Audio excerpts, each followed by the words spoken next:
voltage coil, and spark plugs. The feedback system consists of a cam chain, a camshaft, tappets, and a distributor. The lubrication system consists of an oil pump and channels throughout the housing for distribution of the oil. The power delivery system accompanying the engine consists of a clutch, a transmission, and a chain. The supporting assembly accompanying the power assembly consists of a frame, including foot pegs, seat and fenders, a steering assembly, front and rear shock absorbers, wheels, control levers and cables, lights and horn, and speed and mileage indicators.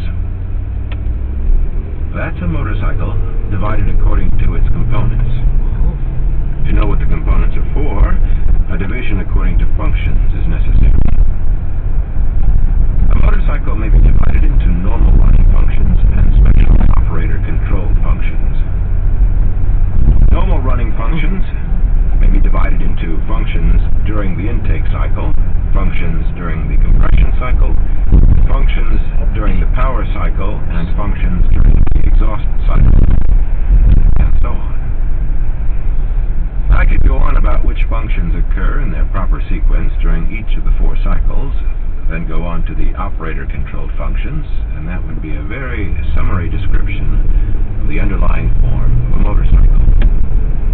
It would be extremely short and rudimentary as descriptions of this sort go. Almost any one of the components mentioned can be expanded on indefinitely. I've read an entire engineering volume on contact points alone, which are just a small but vital part of the distributor. There are other types of engines than the single-cylinder auto engine described here: 2-cycle engines, multi-cylinder engines, diesel engines, Wankel engines, but this example is enough.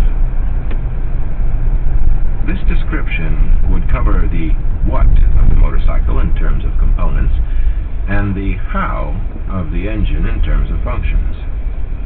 It would badly need a where analysis in the form of an illustration, and also a why analysis in the form of engineering principles that led to this particular conformation of parts.